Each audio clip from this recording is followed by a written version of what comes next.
If you ever find carded Double Dragon action figures from TYCO for sale for $5, please let me know, because I will buy those all day and all night. And that's exactly what happened with this one. This is Vortex.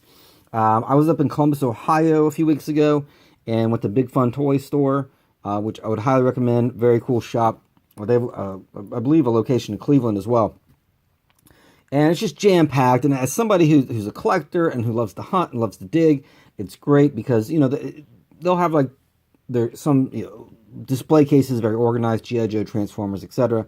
And then there's just like miscellaneous bins and drawers and buckets and shelves like all over. And it's just really great. And I love it. And I kind of found this like in a random shelf high up. It was just like, anyway. And it was $5. So had to buy it. So, Double Dragon, as you know, obviously, classic video game for NES, and then obviously they made, more Double Dragons. And, they made some other kind of,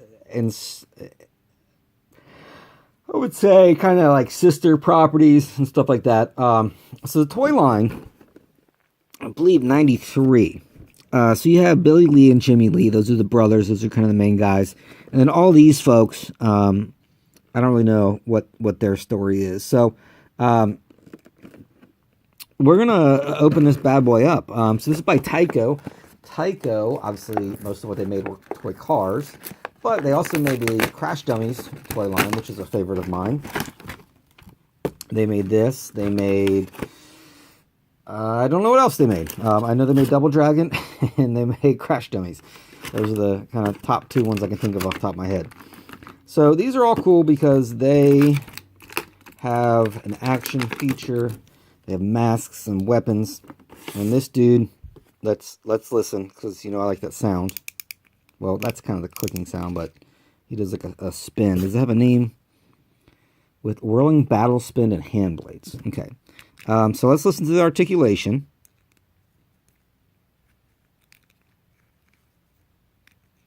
All right, so we didn't get any of that plastic crack sound I like. But, these guys, you'll find them at flea markets and places like that. $3 to $5 just for the figure. But actually finding their stuff is pretty difficult because, not a super popular line. I don't see anything wrong with that. I mean, I think it's kind of cool. That's a pretty sweet action feature. I think the sculpts are well done. And, you have a property tied into it. I have actually one of those guys loose. I have Blaster loose, and I have Shedmaster, I think. I've never seen the vehicles in my entire life. But, some of these guys, Sickle and Trigger Happy, they're kind of cartoony. You got your Dragon Points there. You can mail those in for probably nothing because they probably didn't make anything about that. So this dude, he'll do anything to defend the homeless kids of Metro City, so that's cool. His fighting style is as unpredictable as his personality. He's always paranoid, so you cross him, watch out. So, dude's got some mental issues and he helps homeless kids. Man, that's pretty solid. That sounds like a hero to me. So, yeah, again, $5 to have this on the card. Now off the card because, again, I had to free Mr. Vortex from his plastic prison and let him do his blade spinning action, which that's just really cool. I really like this. I think this is a cool toy line. It's underrated. With the exception of the vehicles, not terribly hard to find. The accessories are a little bit tricky to come across. You don't see them that often. So if you can find a cheap carded one, if you can find a loose complete one, probably a better idea. Again, but I've definitely not passed up some of the loose guys for $2-3 at a flea market or a place like that. So, as always, thanks for watching. Play with your toys, open them up, and have a good time. Oh wait, there's more. I was going to tell you a story. Totally forgot until the very end there. So one of my Double Dragon was pretty big. It was a pretty big game when it came out, and one summer, I went with some extended family members down to, not Lake Cumberland. I live in Kentucky, so it wasn't Lake Cumberland. Dale Hollow. It's another big lake vacation spot in Kentucky. And there was like, we were in like a cabin. There was like a bunch of us.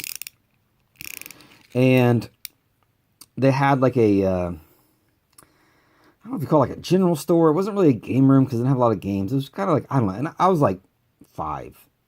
It was 1988.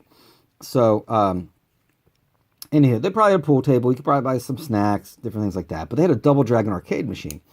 And it was funny because this sort of kind of distant cousin of mine, I guess, who was older. He was probably, 12.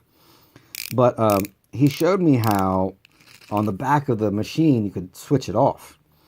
And so he would be playing the game, and when he would die, he would switch it off and on, and it would restart, and he would go tell the guy, like, hey, I was playing this game and it messed up. Can you reset it? So he would get a free play. So kind of a bad habit, but, it's just something weird and random, this, like, memory from my childhood of when I was over 30 years ago now, that I associate with Double Dragon. This cousin of mine showing me how to kind of rig your way out of, paying for a quarter for another game or whatever. So just, kind of childhood, adolescent hijinks or whatever. But anyway, I just thought that was a fun Double Dragon story I wanted to share with you. I don't know if I've ever really shared that with anybody because it's not like super interesting unless you're a Double Dragon fan or whatever. So again, thanks for watching. Open your toys, play with them, have fun.